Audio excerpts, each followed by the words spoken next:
दक्षिण के जंगलों में खड़िया नाम का एक गांव था, जहां पर भील आदिवासी लोग रहते थे। इस कबीले का सरदार नाग नाम का भील था, जो अपने नाम के अनुरूप खूंखार व शक्तिशाली था। उसने धनुर्विद्या में भी महारत हासिल की थी। वह हमेशा अपने बाण पर जहरीला विष लगाकर रखता था। अपने शत्रु की हत्या करने में उसे डर नहीं लगता था। नाग की पत्नी का नाम सत्ता था। सत्ता भी डरावनी और खूंखार प्रवृत्ति की थी, जिसके गले में सिंह के दांतों की माला हमेशा पड़ी रहती थी। दोनों पति पत्नी आपस के सभी जंगलों में सबसे खतरनाक माने जाते थे। बहुत दिनों की प्रतीक्षा के बाद सत्ता ने एक बेटे को जन्म दिया, जिसका नाम काल रखा गया। नवजात शिशु जन्म के समय 8 किलो वजन का था, इसलिए उसका यही नाम उचित लगा, क्योंकि वह बचपन से ही डरावना था। कुछ समय पश्चात जब काल 16 वर्ष का हुआ, तभी वह पर्वताकार शरीर का स्वामी हो गया था। अस्त्र शस्त्र चलाने में वह पिता से भी कई कदम आगे था। काल ने कई बार निहत्थे जंगली सूअरों का शिकार किया था। उसकी शारीरिक शक्ति असीम थी। नाग अपने पुत्र को मदमस्त गज की तरह जूमता देखता तो उसका सीना चौड़ा हो जाता था। नाग वृद्ध हो गया था, इसलिए उसने काल को ही कबीले का सरदार बना दिया। समय के अनुसार काल सरदार बनने के पहले दिन आखेट पर निकला। काल जहां से गुजरता जंगली सूअरों की लाशें गिराता जाता था। उसके 2 मित्र नाड़ और काड़ उन्हें उठाकर एक स्थान पर एकत्रित करते थे। काल ने बहुत सारा मांस एकत्रित कर लिया तो उसे भूख लगने लगी। भूख मिटाने के लिए मांस तो बहुत था, किंतु पानी नहीं था। तभी उसके दोनों अनुचर वहां आ गए। फिर काल ने कहा, दिशा भ्रम भी हो गया था, कहीं पानी मिल सकता है? चलकर भूख शांत की जाए। हाँ, वहाँ विशाल शाल के पेड़ के पीछे जो पर्वत दिख रहा है, उसके पीछे स्वर्ण नदी बहती है। उसका पानी बहुत शीतल है, नाड़ ने बताया। पहाड़ी भी बहुत रमणीक है। उस पर एक मंदिर है, जहां भगवान जूटा जटाधारी की मूर्ति है। आप उनकी पूजा कर सकते हैं। काड़ भी बोला, यह भगवान क्या होता है? काल ने पूछा। काड़ वृद्धावस्था की तरफ अग्रसर था। सुदूर जंगल में आखेट के लिए भ्रमण कर चुका था और कई साधु सन्यासियों की संगत में रह चुका था। उसे थोड़ा बहुत ज्ञान था। ये पेड़ पौधे चराचर जीव जंतु जिसने बनाए हैं, वह भगवान है। काल ने अपने ज्ञान के सामर्थ्य के अनुसार बताया। यह हवा कहाँ से आती है, जल कहाँ से आता है, यह सब भगवान की कृपा है। काल का किशोर मन नई जानकारी के लिए उत्सुक हो उठा। उसने काल से भगवान के बारे में जानने का प्रयास किया। यह भगवान कहाँ रहता है? मैं ऐसे व्यक्ति से मिलना चाहूँगा। वे तो कण कण में व्याप्त हैं, इन पुष्प पत्तियों में भी हैं, लेकिन उनसे मिलने के लिए भक्ति करनी पड़ती है, पूजा करनी पड़ती है। मैं करूँगा पूजा, काल ने दृढ़ विश्वास से बोला। मैं ऐसे व्यक्ति से मिलने के लिए कुछ भी कर सकता हूँ, जो बिना कुछ लिए इतना सब कुछ देता है। तब तुम चलकर मंदिर में ही पूजा करो। काल के मन में प्रभु मिलन का बीज अंकुरित हो गया। उसके मन में प्रभु कृतज्ञता के लिए स्वाभाविक प्रेम उमड़ आया। तीनों पहाड़ी पर चढ़ने लगे। जो जो काल पहाड़ी पर चढ़ रहा था, उसकी भूख और प्यास कम हो रही थी। अंतर्मन में अवर्णनीय उत्सुकता जागृत हो रही थी। वे लोग पहाड़ी की शिखर पर चढ़कर मंदिर के सामने पहुंचे। महादेव की मूर्ति देखते ही काल अपनी सुध-बुध भूल गया और भाव विभोर होकर मूर्ति को अपने आलिंगन में बांधकर रोने लगा। हे संसार को जलवायु प्राण देने वाले, आप इतने महान होकर भी इस जंगल में एकांत पहाड़ी पर रहते हो। काल ने देखा, मूर्ति पर कुछ बेलपत्र और पुष्प रखे थे। यह किसकी दुष्टता है कि मेरे स्वामी के सिर पर पुष्प रख दिए? नाड़ बोला, मैंने अक्सर एक व्यक्ति को यहाँ आते देखा है, जो प्रातःकाल आकर मूर्ति पर जल चढ़ाता है और पुष्प और पत्तियां रखकर लंबा लेट जाता है और कुछ बड़बड़ाता रहता है। जरूर वह अघोरी होगा, जो अपने स्वार्थ सिद्ध करने के लिए मेरे स्वामी को निमित्त बना रहा है। काल बोला, वह इन्हें भोजन भी नहीं कराता होगा। मैं प्रतिदिन ताजे मांस का भोजन कराऊंगा। वह ताजा मांस लेने के लिए निकल पड़ा, लेकिन मंदिर से जाने का मन भी नहीं कर रहा था। वह बार बार लौटकर भगवान की मूर्ति को लिपट जाता था। हे भगवान, जाने का मन तो नहीं कर रहा है, लेकिन आपको भूख लगी होगी। इतना बोलकर वह पहाड़ी से नीचे उतर गया। नाड़ तो मन बुद्धि रह गया, लेकिन काड़ तो काल की अवस्था समझ रहा था। नाड़ बोला, हमारा सर्वनाश हो गया, स्वामी पागल हो गए हैं, सब तुम्हारे कारण हुआ है। अब बड़े स्वामी तुम्हें भून कर खा जाएंगे। काड़ ने कुछ नहीं कहा कि इस निर्बुद्धि को क्या समझाना। काल वापस लौटा तो उसके दोनों हाथों में मांस था। उसने आते ही मांस भूना और उनको पत्तों पर रख दिया और एक एक पत्ते का मांस उठाकर उसको चखा कि कच्चा तो नहीं रह गया। तत्पश्चात संतुष्ट होकर भगवान को समर्पित किया। नाड़ा संतुष्ट होकर बोला, यह तो बिल्कुल पागल हो गया है, हमारी भूख का तो उसे ख्याल ही नहीं। काल मूर्ति के सामने बैठा और भोजन करने के लिए आग्रह कर रहा था। नाड़ बोला, स्वामी शाम हो गई है, अब घर चलो, सब राह देख रहे होंगे। काल बोला, मैं नहीं जा सकता, रात्रि का समय है, जंगली जीव घूम रहे होंगे, मैं भगवान को अकेला छोड़कर नहीं जाऊंगा। नाड़ बोला, काल अब अपनी मृत्यु निश्चित है, तेरे कारण स्वामी ऐसा बोल रहे हैं। मैं बड़े स्वामी को कहकर तुझे दंड दिलवाऊंगा।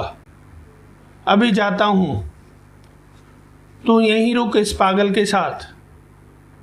काड़ भी विचार करने लगा कि निर्बुद्धि नाड़ जब नाग को बताएगा तो वह माशर तनिक भी चिंता किए उसको मृत्यु दंड दे देगा, अतः उसको वहां से भागना ही सर्वश्रेष्ठ लगा। काल अकेला ही मंदिर में रह गया। रात्रि होने पर काल मंदिर के द्वार पर हाथ में धनुष बाण लिए भगवान की रक्षा में जुट गया। सारी रात जागकर उसने पहरा दिया। उसका प्रेम अनंतता की तरफ जा रहा था। प्रातःकाल होने पर काल भगवान के लिए ताजा मांस लेने के लिए पहाड़ी से नीचे उतर गया। उसके जाने के कुछ क्षण बाद वहां पुजारी आ गया, जो रोज मंदिर में पूजा अर्चना करता था।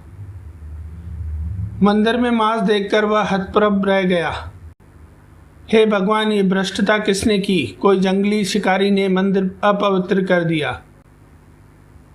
शिकारी को खोजते हुए जैसे तैसे उसने मंदिर साफ किया और नदी में स्नान करके महामंत्रों से मंदिर को शुद्ध किया और पूजा पाठ करके चला गया। काल वापस लौटा।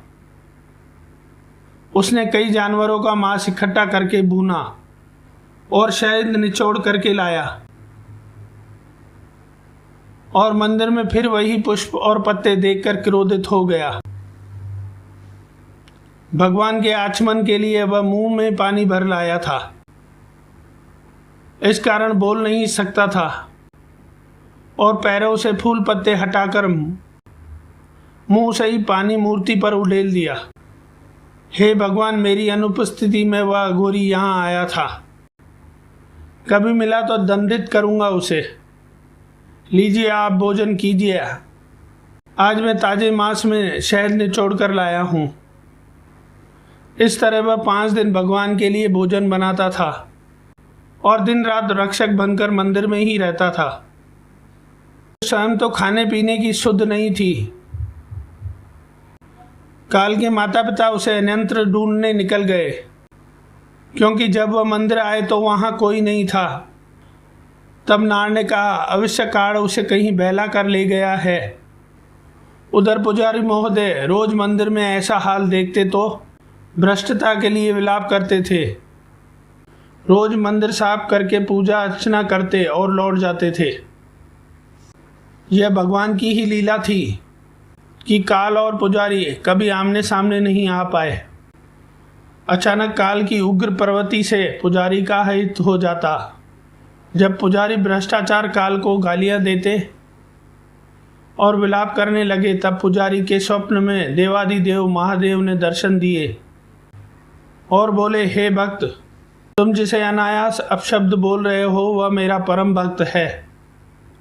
अपने सामर्थ्य के अनुसार मुझे प्रसन्न करने की कोशिश कर रहा है। उसके प्रेम में कभी कोई इच्छा नहीं थी। मुझे वह बहुत प्रिय है। उसकी वंदन विधि तुम्हें अवश्य ही बुरी लगती होगी, मुझे नहीं लगती। मांस उसका भोजन है जो सर्वार्थ जानकर उसने मुझे समर्पित कर दिया। जब वह अपनी भाषा में मुझे भोजन का आग्रह करता है, तब वह आग्रह मुझे तुम्हारे वेदों और मंत्रों से भी अधिक श्रेष्ठ लगता है। यदि तुम उसकी भक्ति देखना चाहते हो तो कल प्रातः कहीं छुप कर देखना। पुजारी हड़बड़ा कर उठने लगे, लेकिन प्रभु का आदेश था। वह सुबह मंदिर में कहीं छुपकर इस कृत्य को देखने लगे। काल उसी समय भगवान के लिए भोजन लेने गया था। लौटते समय उसको ठोकर लगी और मांस जमीन पर गिर गया। यह अपशगुन हो गया। काल बोला, कहीं मेरे भगवान को तो कुछ नहीं हुआ है। काल दौड़ता हुआ पहाड़ी चढ़ने लगा। पुजारी उस विशालकाय व्यक्ति को देखकर सहम गया।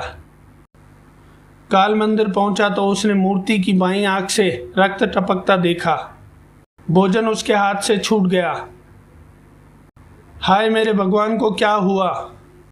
किसी पापी ने मेरे स्वामी को घायल किया है। काल रोने लगा।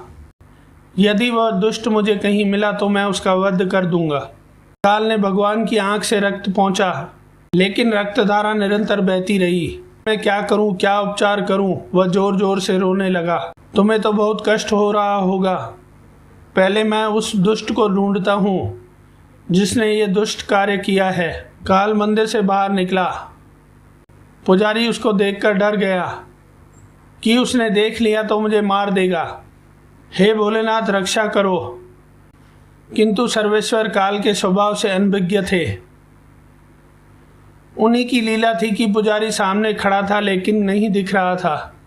जब उसे कोई दिखाई नहीं दिया तो वापस मूर्ति के समीप जाकर बैठ गया। हे भगवान, मैं आपके लिए औषधि लेकर आता हूँ। मैं यह तो नहीं जानता कि किस जड़ी बूटी से आपको लाभ होगा। काल पहाड़ी के नीचे उतरा और जब लौटा तो सिर पर जंगली जड़ी बूटी का गट्ठर था। मंदिर जाकर उसने भगवान की आंख में एक जड़ी बूटी निचोड़ दी, परंतु रक्तधारा बंद नहीं हुई। अब क्या उपाय करूं? काल विचलित हो गया। तब उसे ज्ञात हुआ शिकारी घाव पर मनुष्य का मांस लगाते हैं।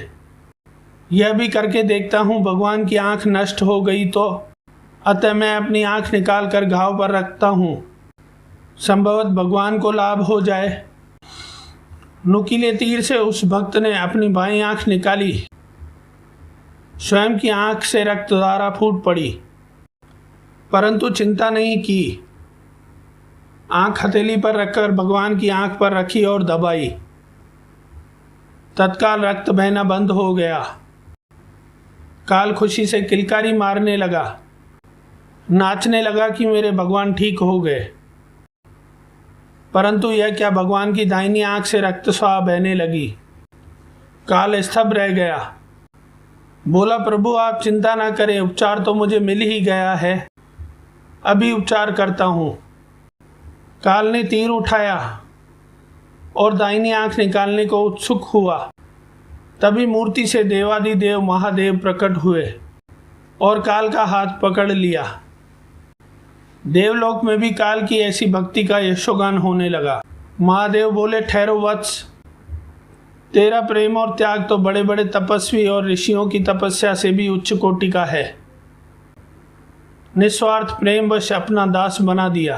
तेरी कोई इच्छा तेरे हृदय में भी नहीं, अतः मैं तुझे समस्त दिव्य ज्ञानों का वरदान देता हूँ। तेरे हृदय में मेरे प्रति जितने भी प्रश्न हैं, सबका उत्तर तुझे स्वयं मिल जाएगा। कैलाशपति ने भाव विभोर होकर कहा। काल को उसी समय आत्मज्ञान हो गया। उसके दिव्य चक्षु वास्तव में किसी चलचित्र की तरह दिख रहे थे। वह भावना में डूब गया और अपने इरादे को नतमस्तक हो गया। दूर खड़ा पुजारी अविश्वसनीय दृश्य का साक्षी बना। ऐसे भक्त वात्सल्य भगवान और ऐसे महान भक्त का साक्षात्कार उसका जीवन कृतज्ञ हो गया। दोस्तों, आपको ये वीडियो कैसी लगी मुझे कमेंट करें, वीडियो को लाइक और चैनल को सब्सक्राइब करें। हर हर महादेव।